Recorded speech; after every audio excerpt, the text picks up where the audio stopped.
இன்னைக்கு நம்ம இந்த வாரம் எம்ப்ளாய்மெண்ட் பேப்பரில் வெளிவந்த டிஎன்பிஎஸ்சி கொஸ்டின்ஸ் தான் பார்க்க போகிறோம். பின் வருவனவற்றுள் ஈறுபோதல் இனமிகள் எனும் விதிகளின்படி புணராதது எது? புணர்றது கேட்கல, புணராதது கேட்குறாங்க. கவனமாக கொஸ்டினை பார்க்கணும். செங்கடல் அப்படிங்கிறது ஈறுபோதல் இனமிகள் எனும் விதிகளின்படி புணராதது. மற்ற எல்லாமே ஈறுபோதல் இனமிகள் அந்த விதிப்படி புணர்ந்திருக்கு. நெடுங்கடல், கருங்கடல், கருங்குயில் இது எல்லாமே ஈறுபோதல் இனமிகள் அப்படிங்கிற விதிப்படி புணர்ந்திருக்கு. அடுத்து கடலில் கரைத்த பெருங்காயம் போல் இந்த ஊமை வாக்கியம் உணர்த்தும் பொருள் வீணாதல். கடலில் பெருங்காயத்தை கரைச்சா வேஸ்ட்டாக போகும், அதை தான் கொடுத்துருக்காங்க. வெண்பாவின் பொது இலக்கணம் பெற்று 5 அடி முதல் 12 அடி வரை பெற்று வருவது பற்றொடை வெண்பா. பற்றொடை வெண்பா தான் 5 அடி முதல் 12 அடி வரை இருக்கும். சாகும்போது தமிழ் படித்து சாக வேண்டும், எந்தன் சாம்பலும் தமிழ் மணந்து வேக வேண்டும். இது யார் கூற்று? இது யாரோட கூற்றுனா சச்சிதானந்தனோட கூற்று. சிறநிறைக்காணின் சுமக்க இருவரை இக்குறளை நிறைவு செய்க. ஆப்ஷன் சி தான் இதுக்கான ஆன்சர். காணின் கிழக்காம் தலை. சிறநிறை காணின் சுமக்க இருவரை காணின் சுமக்காம் தலை, காணின் கிழக்காம் தலை. அடுத்து திருமறை காட்டு புராணம் என அழைக்கப்படுவது வேதாரண்ய புராணம். வேதாரண்யத்துக்கு பழைய பெயர் தான் திருமறைக்காடு. அதனால திருமறைக்காட்டு புராணம்னாலும் வேதாரண்ய புராணம்னாலும் ஒன்று தான். கீழ்காண்பவற்றுள் புறநானூறு வரி அல்லாதது எது? அண்ட பகுதியின் உண்டை பிறக்கும் அப்படிங்கிறது திருமூலர் கூறினது. இது புறநானூரில் கிடையாது.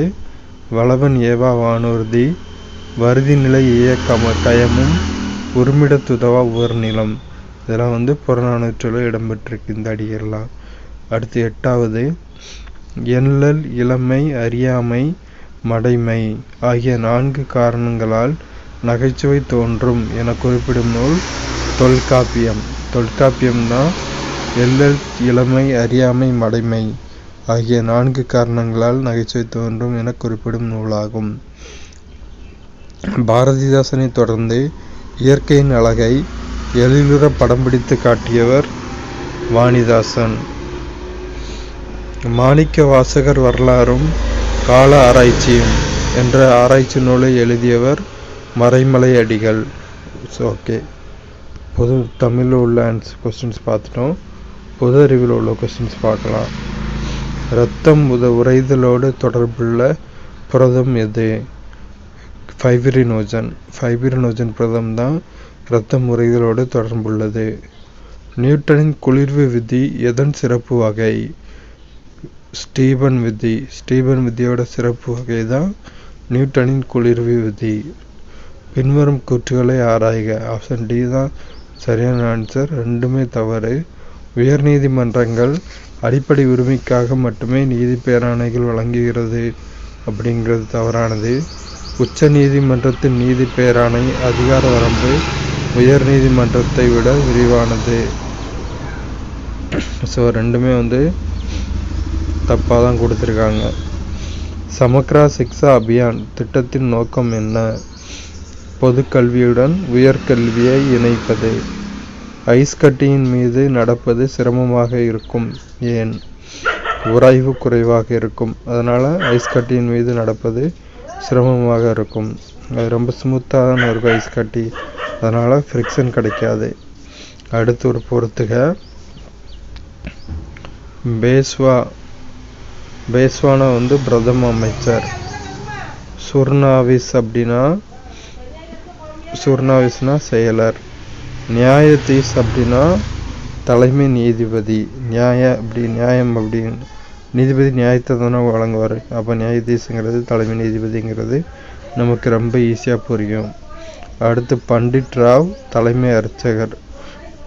ஐயர் கோயிலில் அர்ச்சனை பண்ணுறவங்கள பண்ணவங்களை நம்ம என்னென்னு சொல்லுவோம், பண்டிதர்கள் அப்படின்னு சொல்லுவோம்.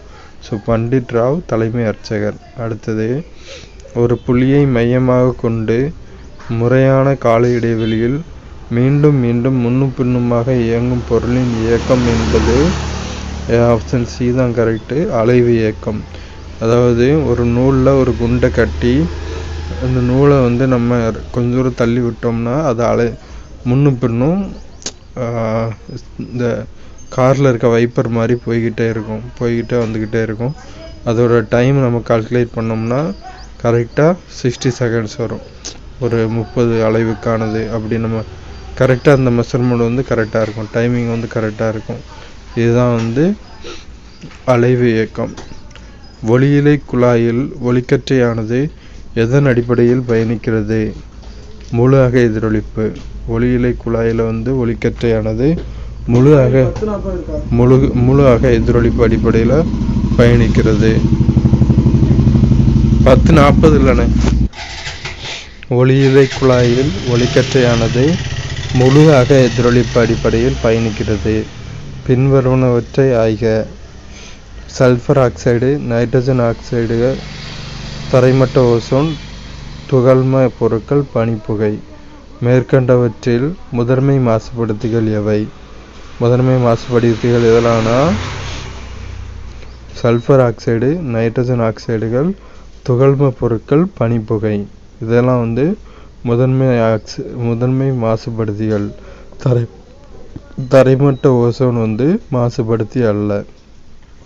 அடுத்து, உடலில் காயம் ஏற்படும் போது திராம்போசைட்டுகள் சிதைவடைந்து திராம்போபிளாஸ்டினை வெளியேற்றுகிறது.